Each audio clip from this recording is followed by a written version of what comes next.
الشيطان الرجيم بسم الله الرحمن الرحيم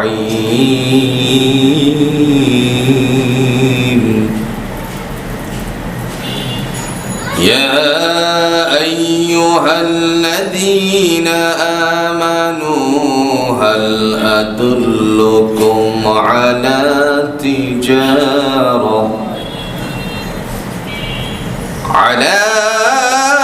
تجارة تنجيكم من عذاب أليم.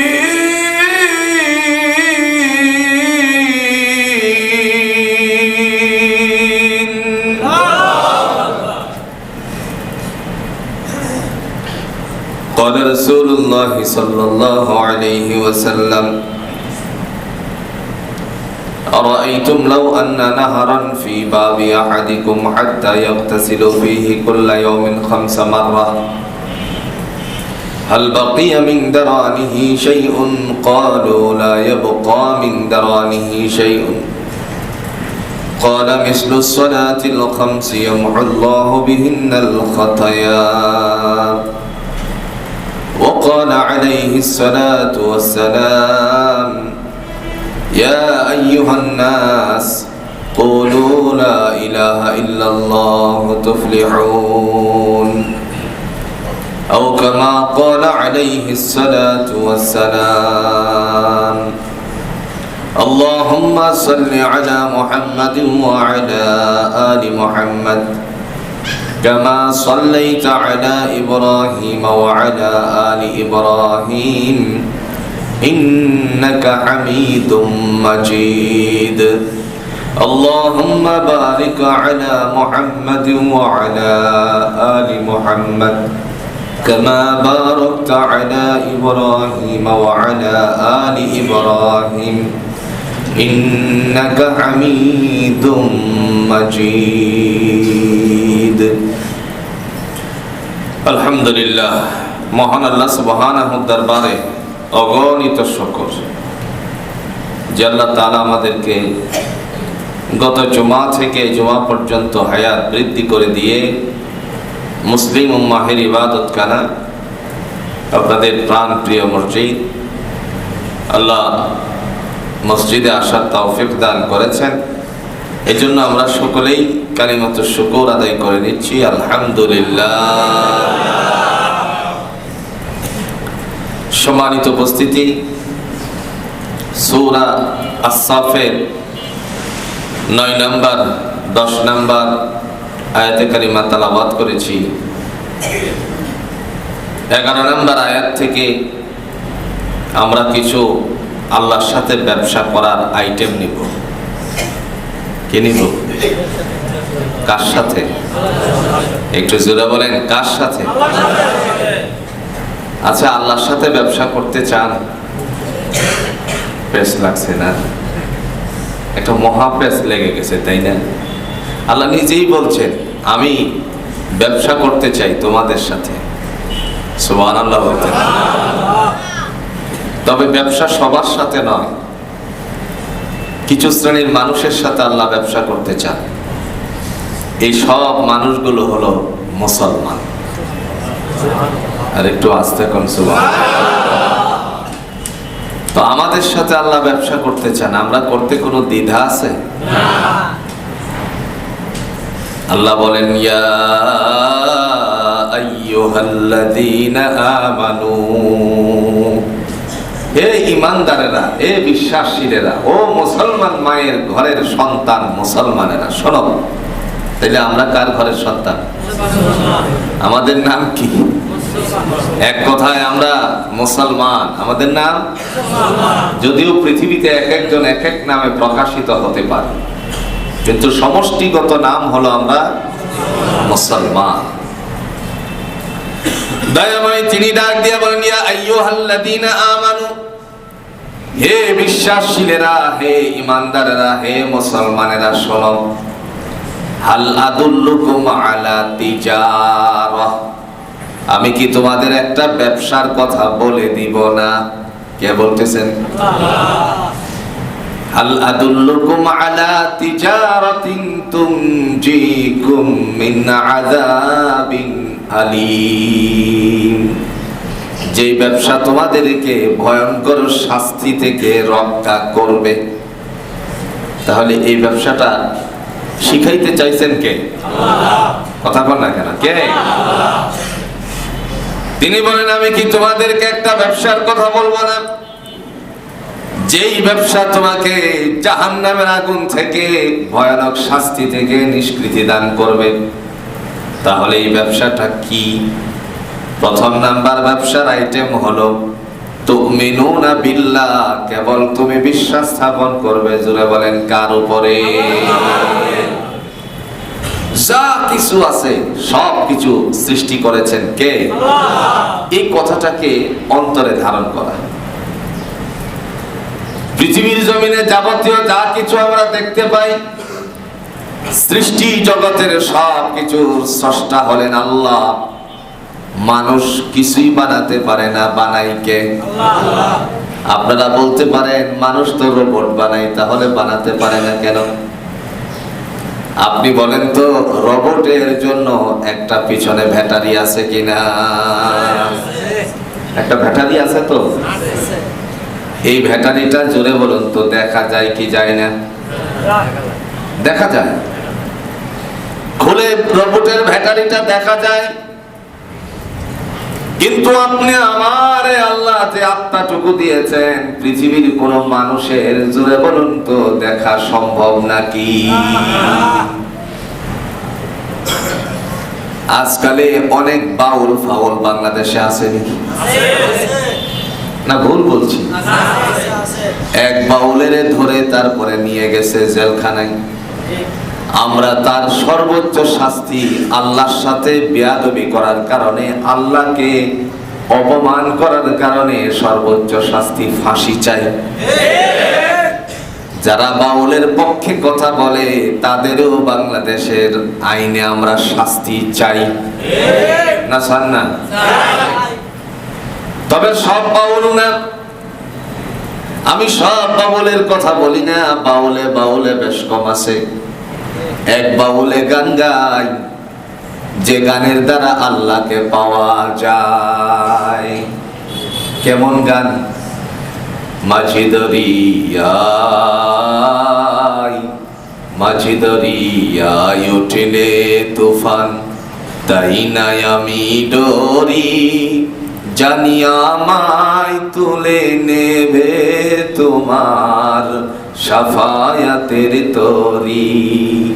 তোমার বেগম নয়ন জানি, করবে আমায় নেগাহবানি, জানি ধরবে তুলে কণ্ঠে মধুর কাউসারের পিয়ালা, নবী কামলিওয়ালা। এই গান ভালো লাগেনি? যে গানের দ্বারা রাসূলকে চেনা যায়, যেই ইসলামী সঙ্গীতের মাধ্যমে, ইসলামী গজলের দ্বারা আল্লাহর সাথে সম্পর্ক কায়েম করা যায়, এটা ভালো। আর যদি এর বিপরীতে হয়, ফাইটা যায় ফাইটা যায়, জোরে বলুন তো এই জায়গায় কি ভালো কিছু আশা করা যায় নাকি? আবুল সরকার সে বক্তব্যের মধ্যে বলেছে, আল্লাহকে নিয়ে কুরুচিত মন্তব্য পেশ করার সময় সে বলছে আল্লাহর আগাও নাই, পাছাও নাই। আরো জোরে বলেন নাউজুবিল্লাহ। এবার আপনারা সাক্ষী দিয়ে বলুন তো, আল্লাহ দেখার জন্য চক্ষু আসেনি? আছে। আল্লাহ বলছেন সামিউম বাসীর, আমি সব দেখি সব শুনি।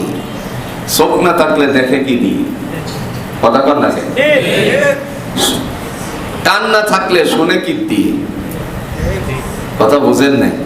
কোরআন তো প্রমাণ করেছে আল্লাহর আগাও নাই ফাসাও নাই, যে এই কথা মন্তব্য করেছে আল্লাহর কোরআন তো প্রমাণ করেছে সামিউম বাসীর, আমি সব দেখি সব শুনি। তাহলে বলেন তো, চোখটা কি অগ্রভাগে কিনা? চোখ অগ্রভাগে কিনা? অগ্রভাগে কিনা বলেন? মানে আগার মধ্যে কিনা বলেন, এত বলছে আল্লাহর আগাও নেই, নাউজুবিল্লাহ বলেন, বলছে পাছাও নাই। তিনি বলছেন কিয়ামতের ময়দানে আমি মানুষের সামনে সিংহাসনে বসবো, লোকেরা আমাকে দেখবে, এক পলকের ভিতর থেকে আমি চলে যাব। তারা বলবে আল্লাহ অল্প সময়ের জন্য কেন এসেছিলে? সেদিন বলা হবে আমি অল্প সময় তোমাদের সামনে ছিলাম না, এক পলকের ভিতরে 50,000 বছর অতিবাহিত হয়ে গেছে। এক পলকের ভিতরে কত সময় গেছে? 50,000 বছর চলে গেছে। সুতরাং যেই ফাউল বলে যে আল্লাহর আগাও নাই পাছাও নাই, কোরআন বলে তুই মিথ্যুক। তুই কি একটু জোরে বলেন, কি মিথ্যুক? কারণ আল্লাহ বলেন আমি মানুষের সামনে উপস্থিত হব। আর আবু জাহেলের কাজটাই ছিল কোরআনকে মিথ্যা বলা। কথা বুঝেন না? কাফেররা কেন জাহান্নামে যাবে তার পিছনে কারণ একটাই, আল্লাহ কোরআন দিয়ে বলছেন والذين كفروا وكذبوا بآياتنا أولئك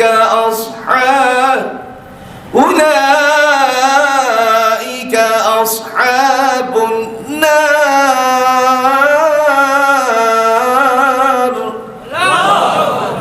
এই ফ্যানটা বন্ধ করুন।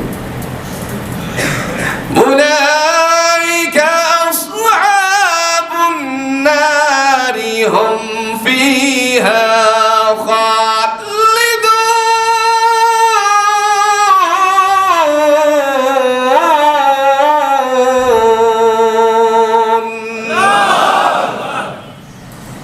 কাফেররা কেন জাহান্নামে যাবে?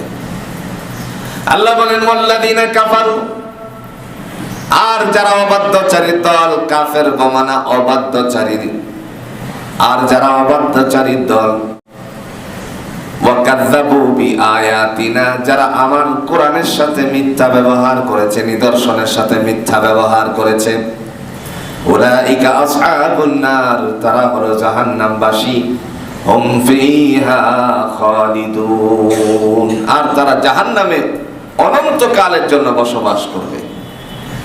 ওরা মিথ্যা বলতো কোরআনকে, বাবুল আবুল সরকার যা বলেছে, কথা বুঝেন না? এরপরে সূরাতুন নাস নিয়ে ব্যঙ্গ করেছে, কোরআন নিয়েও ব্যঙ্গ করছে।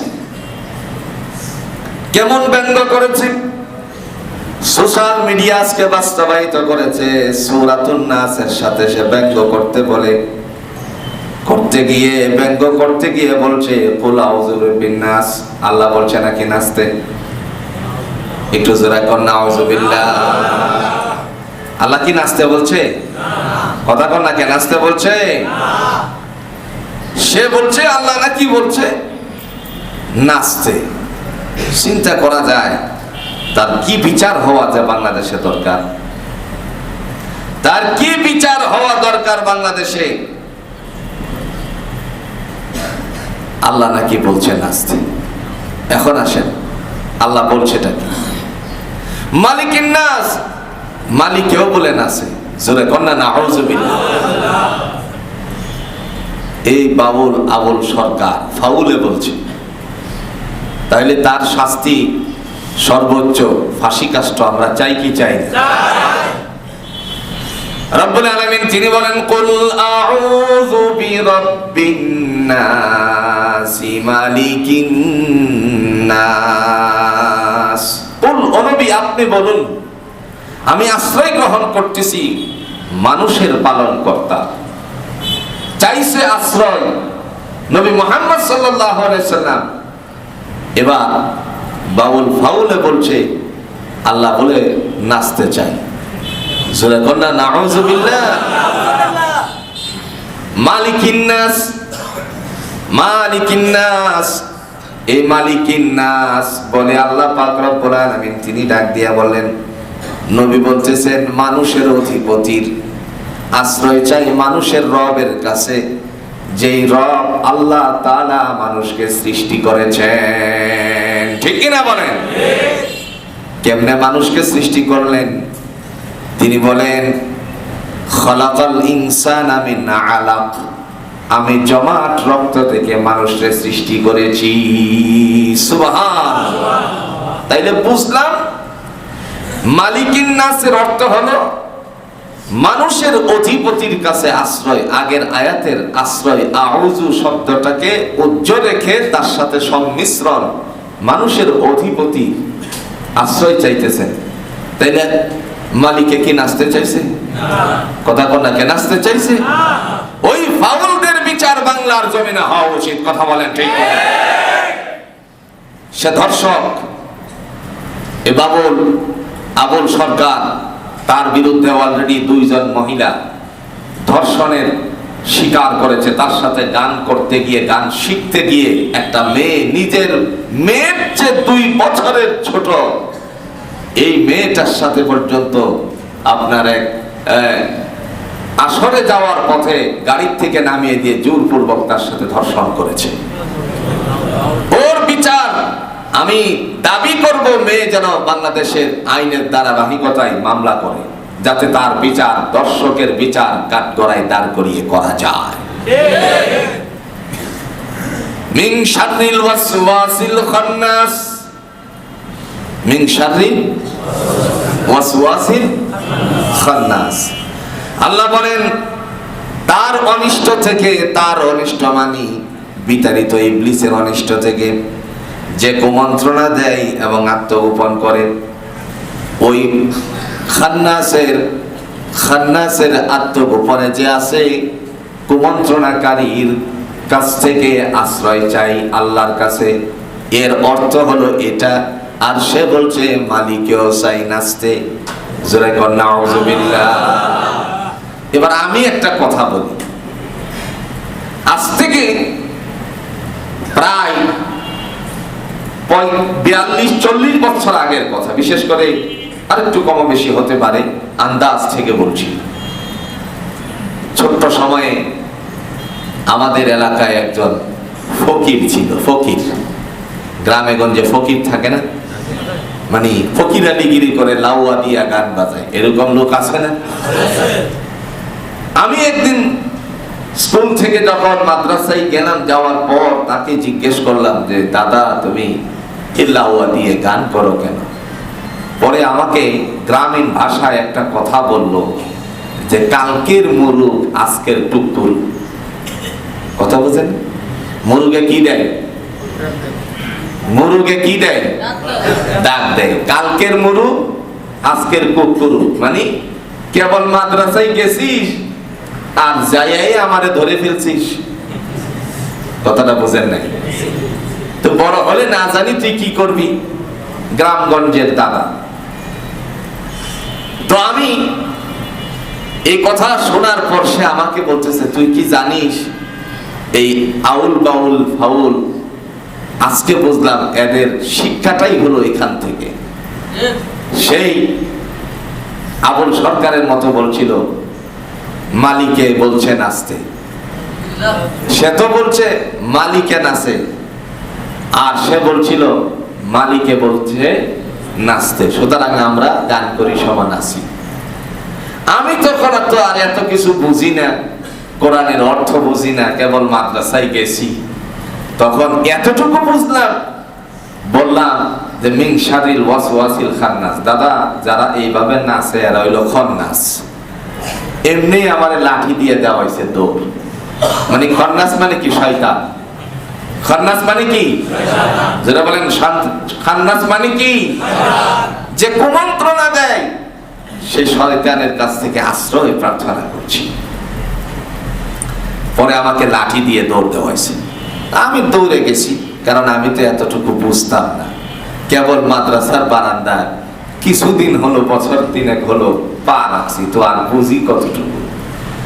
আমার কথা বলার উদ্দেশ্য হলো, মন্তব্যকারীর মন্তব্যকে বানচাল করে দিয়েছেন আল্লাহ কোরআনুল হাকিমের মাধ্যমে।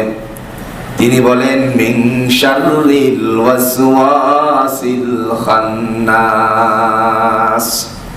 আল্লাহ বলেন, রাসূল আপনি বলে দেন তার অনিষ্ট থেকে যে কুমন্ত্রণা দেয় ও এবং আত্মগোপন করে, এই শয়তান থেকে আল্লাহর কাছে আশ্রয় প্রার্থনা করছি। আর একটু আস্তে করুন সুবহানাল্লাহ। আর কি কাজ করে সে? আল্লাযী ইউওয়াসওয়িসু ফি সুদুরিন নাস, সে কুমন্ত্রণা দেয় মানুষের অন্তরে, মানুষের অন্তরে। আর এটা তো সে বলছে যেহেতু কুমন্ত্রণা তার অন্তরে, তো দিছে কে? শয়তান। যারা বলেন দিছে কে? শয়তানে দিছে।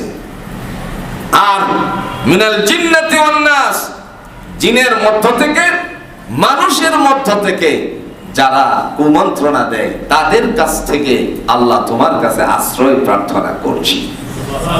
আর একটু জোরে বলেন সুবহানাল্লাহ। এই হলো সূরা নাসের অর্থ। আর সে এটারে ব্যঙ্গ করেছে, এজন্য বাংলাদেশে তার সর্বোচ্চ শাস্তি। একটু জোরে কই। এই সমস্ত আউল ফাউল বাউল রে বাংলার জমিন থেকে উৎখাত করা দরকার। আগামী দিন যদি এই জমিনের মধ্যে আল্লাহর দ্বীন প্রতিষ্ঠিত হয়, তাহলে এই আউল বাউল ফাউলরা উড়ে যাবে ইনশাআল্লাহ। তবে বাউল থাকবে, আউল ফাউল গুলি চলে যাবে। কথা বুঝেন? বাউলে কি করবে জানেন? তখন বাউলে গাইবে, ওরাও গাইবে, ওদের কণ্ঠ চেপে নয়, ওদের স্বাধীনতা থাকবে। সেই স্বাধীনতা থাকবে হলো আল্লাহর জন্য, নবীর জন্য। তারা গাইবে কি? তারা বলবে আল্লাহ আমার রব, এই রবি আমার সব, দমে দমে তন মনে তার অনুভব। আল্লাহ আমার রব, এই রবি আমার সব। এগুলো কি ভালো কথা কিনা বলেন? তাদের কণ্ঠকে কেউ স্তব্ধ করে দেবে না। কণ্ঠটা আল্লাহর জন্য দিকে ধাবিত করবে আল্লাহর দিকে। বন্ধুরা আমার, যে কথা বলছিলাম, দয়াময় রব্বুল আলামিন ডেকে বলেন হাল আদুল্লুকুম আলা তিজারাতিন তুনজিকুম মিন আযাবিন আলীম। এমন একটা ব্যবসা শিক্ষা দিব না, একটা কথা বলে দিব না ব্যবসা সম্পর্কে, যা ভয়ানক শাস্তি থেকে তোমাদেরকে রক্ষা করে। মনে আছে তো কথাগুলো? মনে রাখবেন। ব্যবসার প্রথম নাম্বার আইটেম তুমিনুনা বিল্লাহ, যারা ঈমান আনে কার উপরে? এই পৃথিবীতে তো চোখে আমরা জীবিত যা কিছু দেখতে পাচ্ছি, তরলতা, বৃক্ষসমূহ, সৃষ্টি জগতের সবকিছু, এ সব কিছু জুড়ে বলুন তো সৃষ্টি করেছেন কে? এরই ধারাবাহিকতায় বলছিলাম, বলতে পারেন সৃষ্টি তো রোবট ও মানুষে করেছে, আল্লাহ এখানে কি? আল্লাহ তো কিছু করে নাই। আমি বলছিলাম রোবট সৃষ্টির জন্য অবশ্যই একটা ব্যাটারি ফিটিং করা আছে। মানুষ তা নাটগুলো খুললে পরে এই ব্যাটারিটা দেখতে পাবে। এবার আপনারা সাক্ষী দিয়ে বলুন তো, যদি মানুষের কোনো কলকবজা খোলা হয়, ওপেন হার্ট সার্জারি করা হয়, আমাদের যে আল্লাহ আত্মা দিয়েছেন, যার দ্বারা আমরা জীবিত আছি, আমাদের এই ব্যাটারিটা, আত্মাটা কেউ দেখতে পাবে নাকি? তাইলে পার্থক্যটা কোন জায়গায় বুঝতে পারছেন কি? আল্লাহ তিনি হলেন খালেক, তিনি সৃষ্টিকারী। মুসা আলাইহিস সালাতু ওয়াস সালামের সময়ে ফেরাউন দাবিদার ছিল, আনা রাব্বুকুমুল আ'লা, আমি হলাম বড় খোদা। বলছিল কিনা? জোরে বলেন নাউজুবিল্লাহ। মুসা আলাইহিস সালাম বললেন, আমার আল্লাহ তো তিনি, যিনি মানুষকে জিন্দা করেন আবার তাকে মৃত্যু দান করেন। আল্লাযী ইউহয়ী ওয়া ইউমীত, যিনি মানুষকে জীবিত করেন আবার মৃত্যু দান করেন। কেন যেন করেন? অন্যত্র আয়াতের অংশের ভিতর আল্লাহ বলছেন লিয়াবলুয়াকুম আইয়ুকুম আহসানু আমালা, কে আমলের দিক থেকে আমি আল্লাহর কাছে উত্তীর্ণ, এটাকে বোঝার জন্য আমি আল্লাহ তাদেরকে দুনিয়ায় পরীক্ষা করার উদ্দেশ্যে হলে পাঠাইছি। এই অবস্থায় আল্লাহ রাব্বুল আলামিন ডেকে বলেন, আমার পক্ষ থেকে তোমাদেরকে আত্মা দিলাম, সেটাকে কোথা দিয়ে দিলাম, কোন দিক দিয়ে বের হয়ে আসে কেউ জানে না। আমাদের দেশে একজন সাধক ছিলেন, সে অনেকগুলো রচনা করেছেন, অনেক কিছু বলেছেন, কিন্তু সাধকের আস্তানা এখন গাঞ্জার আস্তানা হয়ে গেছে। ওই কুষ্টিয়া, কথা বলছেন নাই? সাধক বাংলাদেশ টেলিভিশনে আমি যখন কথা বলতাম 97-এ ইসলামী অনুষ্ঠানগুলো করার সময়ে, বাংলাদেশ টেলিভিশনে প্রত্যেকটা বাইরে শহর দেয়ালে খোদাই করে লালনের ছবি আঁকা ছিল, অঙ্কন করা ছিল। আমি এটার পক্ষে সাফাই গাচ্ছি না। সে তার সাধনার মাধ্যমে বলেছে কাছার ভেতর অচেন পাখি কেমনে আসে যায়। কথা বুঝতেছেন কি? যারে ধরতে গেলে দেয় না ধরা। আমি বাকিটা বুঝি না, জানি না, আপনারা হয়তো এটা অনেকেই অনুধাবন করতে পারতেছেন। যারা ধরতে গেলে দেয় না ধরা। আচ্ছা, কোন সে আত্মারে আমরা ধরতে পারি, কিন্তু ধরার ইচ্ছা আছে কিনা? যদি একবার ধরতে পারতাম যাতে আর না বের হয়, এই চিন্তা করতো মানুষে। বাবা মৃত্যু শয্যায় শায়িত, মৃত্যুর সাথে পাঞ্জা লড়ছে, এমন সময় সন্তানেরা কাছে বসে থাকে। যদি একবার আত্মাটারে ধরতে পারতো, জোরে বলেন, বাবার ভিতর থেকে বের হতে দিত নাকি? ভাই, বড় ভাই মারা যাচ্ছে, ছোট ভাই চোখের পানি পাশে বসে বসে ছাড়তে আছে চোখ থেকে। যদি একবার সেই আল্লাহর দেওয়া বাকিটারে, আত্মাটারে ধরতে পারতো, সে পশ্চিমকালেও তার ভিতর থেকে বের হতে দিত না। এজন্য ভাইরা আমার, আল্লাহ রাব্বুল আলামিন পৃথিবীবাসীকে বুঝিয়েছেন, হে জগৎবাসী, আমি হলাম ক্ষমতাধর। আপনারা সাক্ষী দিয়ে বলুন তো, সকল বস্তুর উপরে ক্ষমতা কার? না জনগণের?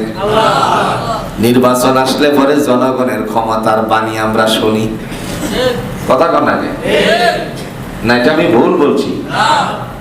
নির্বাচন আসলে পরে বলে জনগণ ক্ষমতার উৎস।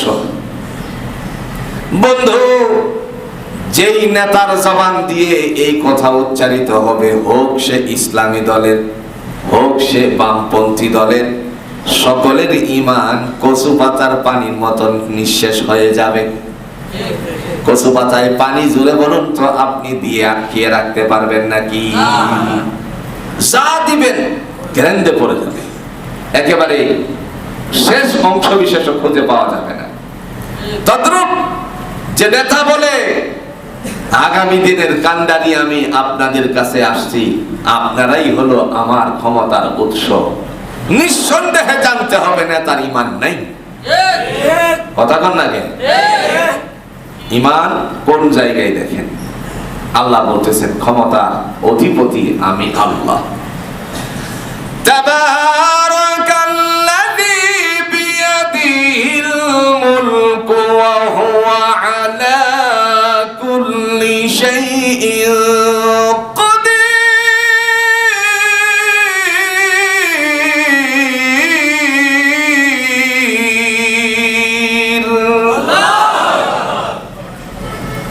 দয়াময়। তিনি বলেন আমি হলাম বরকতময় রব, যার হাতে ক্ষমতা। ইন্নাল্লাহা আলা কুল্লি শাইইন কাদির, সমস্ত বস্তুর উপরে, জুড়ে বলুন তো ক্ষমতা কার? তাইলে ক্ষমতার উৎস কে? আল্লাহ। তিনি আরো বলেন কুলিল্লাহুম্মা মালিকাল মুলকি তুতিল মুলকা মান তাশা وتنزع الملك ممن تشاء وتعز من تشاء وتذل من تشاء بيدك الخير إنك لعلى إلى آخر الآية। আল্লাহ রাব্বুল আলামিন তিনি ডাক দিয়ে বলেন কুলিল্লাহুম্মা মালিকাল মুলক, নবী আমার আপনি বলে দিন রাজত্বের মালিক হলাম আমি আল্লাহ। তুতিল মুলকা মান তাশা, আমি যাকে ইচ্ছে করি তারে ক্ষমতা দান করি। কে বলছেন? আল্লাহ। তাহলে উৎস কে? আল্লাহ। বুঝতে পারতেছেন আমার কথা? বুঝতে পারতেছেন? না আমি আমার মুখ থেকে বলছি, এমনিতেই আল্লাহ কোরআন দিয়ে বলছেন কিনা বলেন তো? দলিল হলো আল্লাহর কোরআন।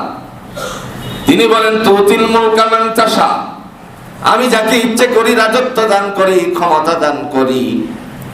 ওয়া তানজিউল মুলকা মিম্মান তাশা, আর যাকে ইচ্ছে করি ক্ষমতা থেকে টেনে হেসড়ে নামিয়ে দেই। ক্ষমতা জুড়ে বলুন তো কার? কেমন টেনে হেসড়ে নামান দেখেন, আপনারা অতি সহজ করে বুঝতে পারেন। 17 বছর পর্যন্ত গলার জোর কমায়া দিছিল। কথা বল না, গলার জোর ছিল খালি গলার জোরটা একবার বাড়ি দিয়া বলতো আন্দোলন হবে আগামী রমজানে। রমজান মাস চলে যাওয়ার পরে এদের গলার জোরে একজনে বলছিল যে আন্দোলন হবে কবে? কথা বোঝেন না? এদিন না সেদিন, আন্দোলন হবে কোন দিন? মনে আছে কি আপনাদের? এই গলার জোর বাড়ছে একজনের আর একজনের কমছে। এই যে গলার জোর, আন্দোলন হবে কোন দিন, পরে দেখা গেল আপনাদের বাই পায় এই জায়গায় ছোট্ট ছোট্ট তাওহীদি জনতা, যুব সমাজ, মুক্তিগামী আন্দোলন, সেই বৈষম্য বিরোধী ছাত্র আন্দোলনের সাথে সম্পৃক্ত হয়ে এক পর্যায়ে হাসনাত, আব্দুল্লাহ, সার্জিস, তাদের যেই সমস্ত বন্ধুবর্গগুলো আছে এদের সাথে তাল মিলিয়ে ভ্যান চালক, রিক্সা চালক, শ্রমিক মানুষ, খেটে খাওয়া মানুষ, সাধারণ জনগণ, ছাত্র সমাজ, শেষ পর্যন্ত ছোট্ট ছোট্ট বাচ্চা পর্যন্ত পুলিশ দিয়ে ঘুষি ফেলতে গেছে। কথা বল না, এগুলো ভিডিও আপনারা দেখেন নাই? একটা ছোট্ট বাচ্চা তার প্রতিবাদ জানাতে গিয়ে পুলিশের পেটে ঘুষি মারতে গেছে। বাবার সামনে থেকে প্রতিবাদ করে বুঝিয়ে দিয়েছে কার বুকে গুলি চালাও, এদেশের মানুষ, এদেশের মানুষের ট্যাক্সের টাকায় তোমাদের বেতন হয়। কথা বলেন ঠিক? ক্ষমতার অধিপতি তিনি বলেন ওয়াতানজিউল মুলকা মিম্মান তাশা, আমি যাকে ইচ্ছে করি ক্ষমতার থেকে টেনে হেসড়ে নামিয়ে দেই। ওয়া তুইজ্জু মান তাশা, সম্মান দেওয়ার মালিক তিনি আল্লাহ। আল্লাহ বলছেন আমি যাকে ইচ্ছে করি সম্মানিত করি। ওয়া তুযিল্লু মান তাশা, আমি যাকে ইচ্ছে করি তাকে সম্মানের আসন থেকে বেইজ্জতি করি। বিয়াদিকাল খায়র, সমস্ত মঙ্গল জোরে বলুন কার হাতে? কথা বলেন কার হাতে? কল্যাণ ও কল্যাণ আল্লাহর হাতে। সমস্ত বস্তুর উপরে ক্ষমতা জোরে বলুন কার? এই কারণে আল্লাহ রাব্বুল আলামিন বলেন বান্দারে তোমার জন্য আমার পক্ষ থেকে ফয়সালা করে দিয়েছি, তোমরা আমার সাথে ব্যবসা করবে। ব্যবসার প্রথম আইটেম তুমিনুনা বিল্লাহ, বিশ্বাস স্থাপন করতে হবে। জোরে বলুন তো কার উপরে? আল্লাহর উপরে বিশ্বাস স্থাপন করতে গেলে এক কথায় বিশ্বাস স্থাপন করতে হবে আমরা হলাম সৃষ্টি, তিনি হলেন স্রষ্টা। বিপদে পড়লেও আবার সুখে থাকলেও জোরে বলুন তো প্রশংসা আমরা করব কার? বিপদে আছে না বিপদ বাংলাদেশে? এক বিপদ তো চলেই গেছে, 5.7 মাত্রা। কেউ বলেছেন 5 মাত্রায় ভূমিকম্প হয়েছে। কথা কর না, কে হয়েছে কি বাংলাদেশে? আগামী দিনে হবে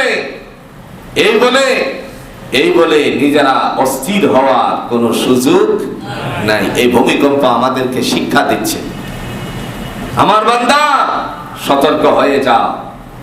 তুমি কুক্ষিগত করো অন্যের মাল, ছেড়ে দাও অপরাধ। আমি আল্লাহর সাথে নাফরমানি করো, ছেড়ে দাও অপরাধ। মানুষের সাথে তুমি বেইনসাফি করো, ছেড়ে দাও অপরাধ। সময় খুব সন্নিকটে, তোমার শেষ আমলটা কি বুঝে নিও। আচ্ছা কোনছে? যেদিন ভূমিকম্প হয়েছিল মা ছেলে গোশত কিনতে গেছিল, এরকম ঘটনা ঘটছেনি? পত্রিকায় কলামে আসছে, টেলিভিশনে খবরে আসছে, সোশ্যাল মিডিয়া তা প্রকাশ করেছে। ছেলেটার উপরে রেলিং পড়ে গেছে, মা ছেলে দুইজনেই হসপিটালে গেল। মা জানে না ছেলে হসপিটালে অপারেশন থিয়েটারে মারা গেছে। কথা বুঝতেছে? মা জানি না এই যে সে মারা গেল। আল্লাহ যদি তাকে জিজ্ঞেস করে, আমাদের বেলায় তো হতে পারতো না, হতে পারতো না। আল্লাহ যদি জিজ্ঞেস করে যে তোমার শেষ আমলটা কি নিয়ে আসছো বলো তো, শেষ আমল ফজর না পরে যদি ঘুমিয়ে যায়, এরকম আছে না? কথা বলা কি আছে? যদি আল্লাহ জিজ্ঞেস করে তোমার শেষ আমলটা কি ছিল, ঘুমানোর সময়ও তো একটা দোয়া পড়া দরকার না? নাই? বান্দা ঘুমানোর সময় পড়বে আল্লাহুম্মা বিসমিকা আমুতু ওয়া আহইয়া। কিন্তু দেখা গেল গল্প গুজার করতে করতে শেষ পর্যন্ত দোয়ারও কোনো খবর নাই, ঘুমায় পড়ছে। যদি রাতের বেলায় মারা যায়, এশার সালাতের হিসাব শেষ রজনীতে ফজরের আগে মারা যায়, তাহলে শেষ আমলটা হবে এশার নামাজ। নবী বলেন, যারা এশার নামাজ পড়ে রাতের বেলায় শুয়ার সময় পড়লো আল্লাহুম্মা বিসমিকা আমুতু ওয়া আহইয়া, এই সময় মালাকুল মউত ফজরের আগে যদি তার জন্য হাজির হয়ে যায়, এই শেষ আমলটা ধরেই আল্লাহর জান্নাতে যাওয়ার জন্য আল্লাহ তাআলা ব্যবস্থাপনা করে দিবে। ভূমিকম্প হচ্ছে, আমরা আল্লাহর কাছে কামনা করব, আল্লাহ আমার দেশটা দুর্বল গো আল্লাহ। এই দেশের মানুষ, বাংলাদেশের মানুষ মুষ্টিময় কয়েকজন ছাড়া বাকি অধিকাংশ লিল আকসার হুকমুল কৌল, অধিকাংশ কথা, অধিকাংশ রায় আল্লাহ তোমার বান্দা বান্দিরা, এ বাংলার জমিনের মানুষেরা তোমারে অনেক ভালোবাসে। সত্যিকার অর্থে আল্লাহর জন্য নিবেদিত বাংলাদেশের মানুষেরা। নবীর বিরুদ্ধে কোনো কথা হলে পরে বাংলার মানুষেরা যেইভাবে গর্জে ওঠে, আল্লাহর বিরুদ্ধে কোনো কথা হলে পরে আপনারা তাওহীদি জনতারা যেইভাবে গর্জে ওঠে, বিশ্বের আর কোনো দেশ, ইসলামী দেশ এরকম নাই।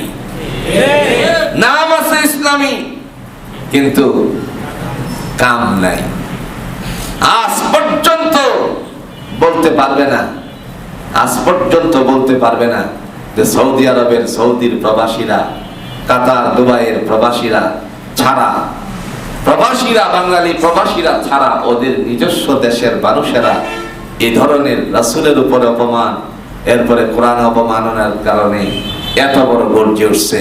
বাংলাদেশের বাইরে আপনারা যেরকম গর্জে উঠছিলেন ফ্রান্সের বিরুদ্ধে, কি মনে নাই আপনাদের? এতটাই গর্জে উঠেছিলেন। এর পিছনে যদি জিজ্ঞেস করা হয় কারণটা কি, তখন আপনারা বলবেন আমি আমার আল্লাহরে ভালোবাসি।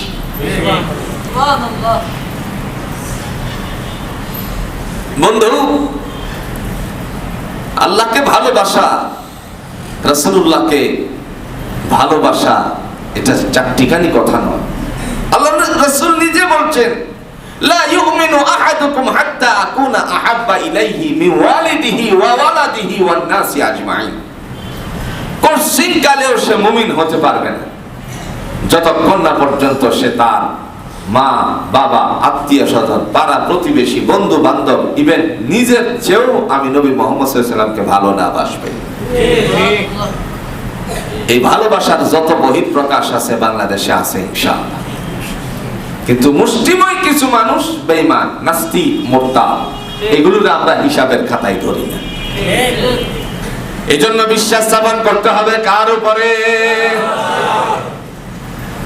পৃথিবীর মানুষেরা যদি আল্লাহর উপরে বিশ্বাস স্থাপন করে, সব কিছুর স্রষ্টা তিনি, তাহলে কষ্টিং কালেও সে মাজারে গিয়ে আল্লাহর কাছে সারা মাজারে গিয়ে সেজদা দিয়ে সন্তান কামনা করতে পারতো না। ঠিক কিনা বলেন? আবার সন্তান হওয়ার পরে মাজারে নিয়ে গোড় দেওয়ায়, এরকম মাজার বাংলাদেশে আছে কিনা? করছে।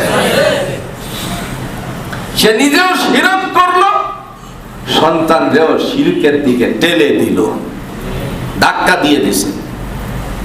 এজন্য আমরা সদা সর্বদাই সেজদা করব আল্লাহর পায়ে, ভিন্ন কোনো মতাদর্শ তৈরি করব না। একমাত্র তিনি আমাদের স্রষ্টা, তিনি ছাড়া আর কোনো মালিক নাই, এই কথা অন্তরে ধারণ করে জীবন যাপন করতে হবে। আপনার অল্প আমল আছে কিন্তু আপনার জীবনে কোনো শিরিক করেন নাই, আল্লাহর নবী বলেন আখলিস দীনাকা ইয়াকফিকাল আমালুল কালিল, তোমার ঈমানটাকে মজবুত করো, অল্প আমল ওই নাজাতের জন্য যথেষ্ট হয়ে যাবে। অল্প আমল আছে কিন্তু শিরিক নাই, আপনাকে আল্লাহ পার করে দিবেন।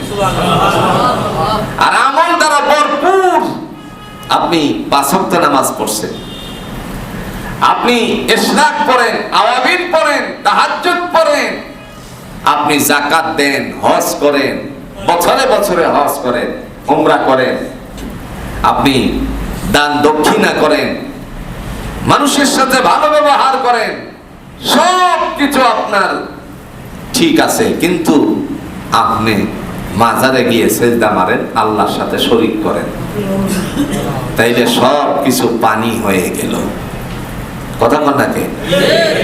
ইবাদত সব নষ্ট হয়ে গেল, আপনার কোনো কিছুই কাজে আসবে না। কোরআন দিয়ে আল্লাহ বলেন ইন্নাল্লাহা লা ইয়াগফিরু আন ইউশরাকা বিহি ওয়া ইয়াগফিরু মা দুনা যালিকা লিমান ইয়াশা ওয়া মান ইউশরিক বিল্লাহি ফাকাদ ইফতারা ইসমান আযীমা। দয়াময় তিনি ডাক দিয়ে বলেন নিঃসন্দেহে আমি তাকে ক্ষমা করি না যে আমার সাথে শরীক করে, এছাড়া যত গুনাহ আছে ইচ্ছে করলে ক্ষমা করে দিতে, জোরে বলেন পারেন কে? আল্লাহ। এজন্য বন্ধু শিরিক করা যাবে না, আল্লাহর সাথে কাউকে শরীক করা যাবে না। আল্লাহ কাউকে ছেলে দেন, কাউকে মেয়ে দেন, আবার কাউকে ছেলেও দেন না, মেয়েও দেন না, বন্দাত্বের মধ্যে রেখে দেন। এই কথাগুলো জোরে বলুন তো ঘোষণা দিয়েছেন কে? অনেকের সন্তান হবে না, আল্লাহ নির্ধারণ করে ফেলছে। কথা বোঝেন নাই? অনেকের সন্তান হবে না, এটা নির্ধারণ করে ফেলছেন আল্লাহ। কিন্তু এখন আপনি কি করলেন? সন্তান কামনার জন্য যৌকের দরবারে দর মারলেন। আপনি সন্তানের জন্য মনে করেন ওই বট গাছের তলে গেলেন, এরকম বট গাছ বাংলাদেশে আছে না? বিশাল বড় গাছের কাছে গেলেন, গাছের পাশে একজন শায়িত আছে, তিনি আল্লাহর প্রিয় বান্দা ছিলেন, আমি নিঃসন্দেহে বলতে পারি। আবার সবাই না, সবাই না। হযরত শাহজালাল ইয়ামানী রাহমাতুল্লাহ আলাইহি 360 জন আল্লাহর বান্দাদেরকে নিয়ে বাংলাদেশে দ্বীন প্রতিষ্ঠার জন্য এসেছিলেন। তারা এক একজন এক এক জায়গায় শায়িত আছেন, উদ্দেশ্য ছিল আল্লাহর দ্বীন আল্লাহর জমিনে প্রতিষ্ঠিত করা। কিন্তু এরা যেখানে শায়িত আছে, ভক্তবৃন্দরা তাদেরকে বানায় দিছে শিরকের কারখানা। কথা বল না কে? তারা ভালো ছিলেন, আপনি আমার চেয়ে তারা অনেক গুণে আল্লাহর কাছে প্রিয় বান্দা ছিলেন, কিন্তু ওনাদেরকে বানায় দিছে এখন শিরকের কারখানা। হয়ে গেল কি? সব উল্টা হয়ে গেছে। আসছে দিন প্রতিষ্ঠার জন্য, এখন দিন নষ্ট হচ্ছে। এরকম ঘটনা জুড়ে বলেন হচ্ছে কি হচ্ছে না? ওনাদের মান মর্যাদা আল্লাহর কাছে অনেক বেশি, ওনার তো কিছু করার নেই। আমি যদি মারা যাই, আপনি যদি মারা যায়, আপনি আমি মারা গেলে পরে কবরের পাশে ভক্তবৃন্দরা এসে যদি ঢুল তবলা বাজায় আর গাঞ্জার আসর দেয়, আপনি আমার কিছু করার থাকে ভাই? কিছুই করার নাই। সুতরাং শিরিক করা যাবে না। এজন্য আল্লাহ বলেন প্রথম নাম্বার আইটেম তুমিনুনা বিল্লাহ, 2 নাম্বার ওয়া রাসূলিহি, তোমার নবীর উপর বিশ্বাস স্থাপন করতে হবে। নবী মুহাম্মদ সাল্লাল্লাহু আলাইহি ওয়াসাল্লামকে আল্লাহ রাসূল হিসাবে পাঠিয়েছিলেন। আবার তিনি কেমন নবী? নিজে বলছেন আনা খাতামান নাবিয়িন, আমার পরে কোনো নবী আসবে না। সুবহানাল্লাহ বলে না? নবীর পরে নবী আছে? কথা বল। নবীর পরে নবী নাই। এই কথায় যদি আমরা বিশ্বাস স্থাপন করি, তাহলে কাদিয়ানীরা নবী হতে পারে না। আমার দেশের মধ্যে কাদিয়ানী জুড়ে বলুন তো আছে কিনা? কাদিয়ানীরা গোলাম আহমদ নবী দাবি করছে। আর জোরে কোন নাউযুবিল্লাহ। আচ্ছা আপনারা বলেন তো, কোন নবী কি টয়লেটে পড়ে মারা গেছে ভাই? কথা কয় না। কোন নবীর ইতিহাস আছে টয়লেটে পড়ে মারা গেছে? কোন নবীর ইতিহাস নাই। তাহলে গোলাম আহমদ কেমনে নবী হলো? সে তো টয়লেটে পড়ে মারা গেছে। চিন্তা করেন একবার। এখন বাংলাদেশে খতমে নবুয়াত নামে একটা সংগঠন আছে, আছে কি আছে না? গত কিছুদিন আগে সরোয়ার্দী উদ্যানে বিশাল বড় এক অনুষ্ঠান করেছে, নবীর পরে নবী নাই, সংসদে আইন চাই। এই অনুষ্ঠান পর্যন্তই সীমাবদ্ধ থাকবে। কথা বুঝেন? আরে কথাটা বুঝতে পারছেন না? ওনারা, আমরা সবাই মিলে অনুষ্ঠান করেছি। আমি নিজে মনে করেন রাতের বেলায় গেছি দেখতে, অনুষ্ঠান সুন্দর হচ্ছে। কারণ ব্যক্ততার কিছু সময় জায়গা আছে যেখানে দূর দূরান্তে প্রোগ্রামের কারণে উপস্থিত হওয়া বড় কঠিন হয়ে যায়। কিন্তু বিষয়টা হলো, গোলাম আহমদ কাদিয়ানী তাদের সাঙ্গপাঙ্গ বাংলাদেশে এমন কিছু খাওয়াইছে যা খতমে নবুয়াতের 14 গোষ্ঠীরও ক্ষমতা নাই। কথা বুঝেন না? কেমনে জানেন? আমি বিকটা করে বলছি না, আমি ঘোষণা দিচ্ছি। এই কথা বলে যে কাদিয়ানীরা কাফের, এটা 100% ঘোষণা আসছে। আমি নিজেও দিচ্ছি তারা কাফের, কিন্তু কাদিয়ানীদের মাল পণ্য মুসলমানদের ঘরে ঘরে আছে। কথা বল নাকি? যে মৌলানা সাহেব বড় জোরে বড় গলায় কাদিয়ানীরা কাফের বলছেন, সেই মৌলানা সাহেবের ঘরের মধ্যে ক্লিকের ফ্যান চলতেছে, কাদিয়ানীদের ফ্যান চলতেছে উপরে। আচ্ছা আপনারা কোনছে মসজিদের মধ্যে আসেনি? কথা কন নাকি আসেনি? তাইলে কেমনে আপনি তাদের কাছ থেকে বঞ্চিত হবে? আপনি টয়লেটে গেলেন, টয়লেটে ওইখানেও কাদিয়ানী বসবাস করতেছে। কথা কন নাকি? ওই যে বদনাটার নাম হলো আরএফএল, আছে কিনা কর? তাইলে আপনার গলা বাইরেতে থাকেন, তাদের কোনো কিছু করার নাই, কিচ্ছু করা যাবে না। যদি কাদিয়ানীদেরকে অবাঞ্ছিত ঘোষণা করতে হয়, আপনার এই ধরনের এক একটা কোম্পানি বের করতে হবে, বের করে বাংলাদেশ সরকারকে ট্যাক্স দিতে হবে, এরপরে ঘরে ঘরে আপনার পণ্য পৌঁছাইতে হবে। একটা সময় এই পণ্য ডাউন হবে, তাহলে তারা পঙ্গু হবে। নয়তো বিশ্বের এমন কোনো দেশ নাই আরএফএল বা প্রাণ কোম্পানির পণ্য, বিশ্বের এমন কোনো দেশ নাই যে দেশের মধ্যে নাই। সৌদি আরবে যাবেন, ওইখানে আচার কিনতে যাবেন, সেখানেও গিয়ে দেখবেন প্রাণের আচার। কথা বল না কে? আপনি কোন জায়গায় আছেন? বড় একটা সেমিনার করে, বিশাল আয়োজন করে, জাতিকে বুঝায়া আপনি এটা বন্ধ করতে পারবেন না। জাতির কাছ থেকে তাদেরকে তাদের মাল ব্যবহার করে কশিনকালেও আপনি সফল হতে পারবেন না। আমার ঘরে মানুষেরটা বাদ, আমার ঘরে আমি যদি কাদিয়ানীদের পণ্য বর্জন করতে চাই, তাহলে পুরা ঘরই আলো বন্ধ হয়ে যায়। কথা বুঝেন না? কথা বল না? একেবারেই কিছুই নাই ঘরটার ভিতরে, ঢুকছে খালি কাদিয়ানীর জিনিস। কেমন? এই যে মনে করেন এই বিদ্যুতের কনসালের যে কাজ করা হয়, ভিতর দিয়ে যে ফাইভ নেওয়া হয়, এই ফাইভটা হলো আরএফএল এর। কথা বল না কেন? সত্য বলতে কোনো সমস্যা আছে? আমারটা বলছি, আপনাদেরটা নয়। যাচাই করে দেখলাম, যারে দায়িত্ব দেওয়া হলো সে কিনে আনছে আরএফএল। হ্যাঁ, এরপরে এই ফাইভের ভিতর দিয়ে যে তার ঢোকানো হয়েছে, এই তারটাও হলো আরএফএল এর, ক্লিকের। ওনা যে ব্যবসার দ্বারা জাহান্নামের ভয়ানক শাস্তি থেকে নিষ্কৃতি পাওয়া যাবে, ব্যবসাটা হলো তুমিনুনা বিল্লাহ, বিশ্বাস স্থাপন করতে হবে আল্লাহর সাথে, আল্লাহর উপরে বিশ্বাস স্থাপন করতে হবে। মাঝে মধ্যে আমাদেরকে অনেকেই বলে ফেলে যে এরা ধর্ম ব্যবসায়ী। কথা কয় না? কথা কয় না? কি ব্যবসায়ী? আরে ধর্ম তো ব্যবসা করার জন্য আল্লাহ নিজে কোরআন দিয়ে বলছেন, তুমি কোরআন পড়ো না বিধায় এই সম্পর্কে জানো না, তোর গোষ্ঠী সুদ্ধা কোরআন পড়ে না, মাথারি কথা বুঝেন নাই? ওই ধর্ম ব্যবসা আল্লাহ নিজে আপনার সাথে, ইমানদারের সাথে, তোমার সাথেও তো আল্লাহ ব্যবসা করতে চাচ্ছে। তুমি তো ইমানদার মায়ের ঘর থেকে জন্মগ্রহণ করেছো, মুসলমান তো তুমি। এক নম্বরে তুমিনুনা বিল্লাহ, আল্লাহর উপর বিশ্বাস স্থাপন করতে হবে। 2 নাম্বার ওয়া রাসূলিহি, নবীর উপরে বিশ্বাস স্থাপন করতে হবে। 3 নাম্বার ওয়া তুজাহিদুনা ফি সাবিলিল্লাহ, আল্লাহর রাহে যুদ্ধ করতে হবে। 4 নাম্বার কি দিয়ে?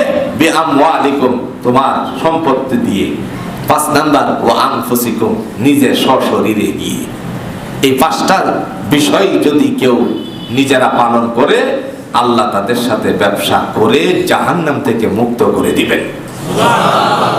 প্রিয় ভাইয়েরা, আবার প্রতি জুমায় আপনারা একটা কষ্ট করেন, লাইনে লাইনে অনেক পয়সা করে দান করেন। 3 তলায় যারা আছেন, 4 তলাতে যারা আছেন, আবার নিচে যারা আছেন, সকলকে এই উদাত্ত আহ্বান জানাবো, আপনারা প্রত্যেক জুমায় যেভাবে দান করেছেন আজকে একটু সেইভাবে একটু বাড়িয়ে দেওয়ার চেষ্টা করবেন। আমি অনেক দিন যাবত আপনার